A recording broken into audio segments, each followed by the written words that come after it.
BMC म्हणजे आशियातली सगळ्यात richest, सगळ्यात हम्म. श्रीमंत महानगरपालिका ही अशी कायम म्हटली जाते. अ, ही महानगरपालिका मुंबईकरांशी सुसंवाद साधण्यामध्ये थोडी कमी पडतेय का, असं वाटतं तुम्हाला? नाही. मी जवळपास मला 100 दिवस झालेत, 650 लेटर्स, त्याची उत्तर आणि त्यांची कामं मी केली आहेत. अजून 2-3 हजार लेटर्स माझ्या टेबलवरती आहेत.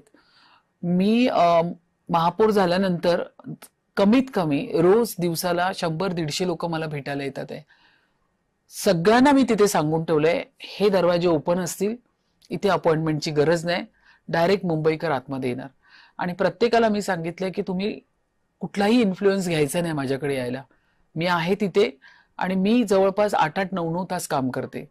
मी 10 वाजता गेले की मला रात्रीचे 9-10 वाजतात बीएमसी मधून बाहेर पडायला. त्यामुळे लोकांशी संवाद चांगला चालू आहे. लोक सगळी, प्रत्येक जण, छोटी मोठी, प्रत्येकाची कामं घेऊन माझ्याकडे येतात आहे, पत्र देतात आहे. पत्राचं निराकरण ऑन द स्पॉट माझं जर फोनवर होत असेल तर मी त्या पद्धतीने करते, जर मला पत्र देऊन करायचं असेल तर मी त्या पद्धतीने करते. पण सगळ्यांचं तिथल्या तिथे मी निराकरण करते. मीच नाही तर त्या ठिकाणी असलेले सगळे कमिटीचे अध्यक्ष असतील, डेप्युटी मेयर असतील, सर्वच जण आपापल्या परीने काम करतात आहे. गटनेते असतील, तेही काम करतात आहे.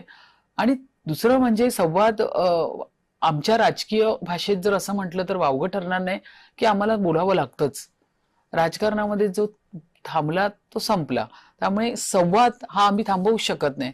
आणि मुळात माझा स्वभाव बोलका आहे, त्यामुळे मी जिथेही जाते ते मी बोलायला स्टार्ट करते. मी अशी रस्त्यावर उतरली तरी मी बोलवते, काय झालं, काय इथे तुम्हाला त्रास आहे. तो हा माझा एक बोलका स्वभाव असल्यामुळे मी कायम मुंबईकरांशी संवाद करत असे.